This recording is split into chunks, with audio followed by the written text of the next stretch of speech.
हम में से बहुत से लोगों का सपना आईएएस या आईपीएस बनने का होता है, लेकिन उन्हें सही गाइडेंस ना मिलने की वजह से उनकी ये सारी चीज़ें कंफर्म नहीं हो पाती हैं। तो आज की इस वीडियो में हम बात करने वाले हैं कि अगर आप एक सिविल सेवक यानी कि आईएएस, आईपीएस या किसी अन्य सेवा पे जाना चाहते हैं तो आपको उम्र सीमा कितनी होनी चाहिए, आपकी पढ़ाई किस लेवल की होनी चाहिए, इसके साथ ही आपको कुछ विशेष बातों का ध्यान रखना होगा। तो इन सभी को हम जानकारी लेंगे।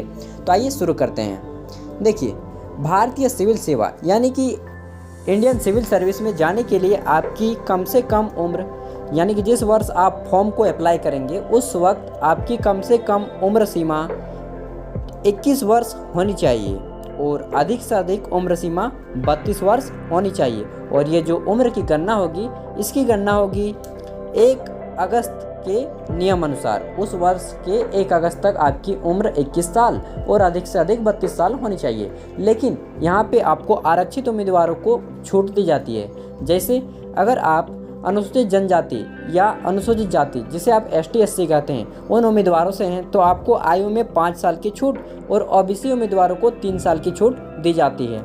यानी कि आईएएस आईपीएस बनने के लिए ओबीसी उम्मीदवारों की आयु 35 वर्ष और एसटी एससी उम्मीदवारों की आयु 37 वर्ष। साथ ही यहाँ पे पूर्व रक्षा कर्मियों यानी कि एक्स सर्विसमैन और विकलांग उम्मीदवारों यानी कि हैंडीकैप उम्मीदवारों को आयु में छूट दी जाती है, जिसके लिए आपको डिटेल नोटिफिकेशन पढ़ना पड़ेगा।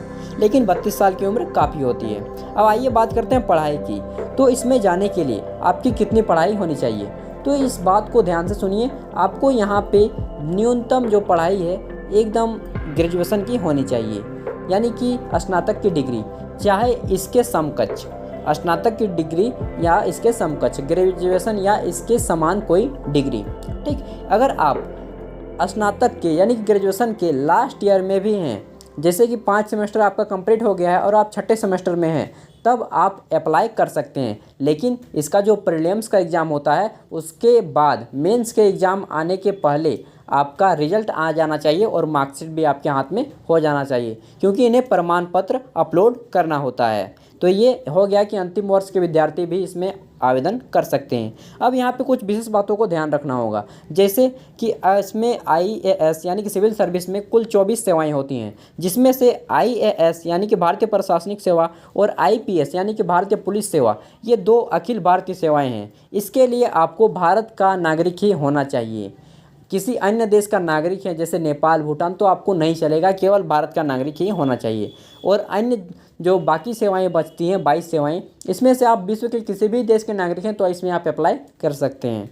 तो ये हो गई एक छोटी सी जानकारी, शॉर्ट वीडियो के माध्यम से एक अच्छी जानकारी। आपको यह जानकारी कैसी लगी आप हमें कमेंट में ज़रूर बताइएगा। फिर मिलते हैं अगले वीडियो के साथ। और हाँ, हमारे चैनल पर हमेशा आपको विश्वास करने योग्य जानकारी दी जाती है, तो आप इस पर हमेशा विश्वास कर सकते हैं। फिर मिलते हैं अगले वीडियो के साथ, तब तक के लिए बाय। पढ़िए, अपने हक के लड़िए, खुद भी आगे बढ़िए और देश को भी आगे बढ़ाइए। धन्यवाद।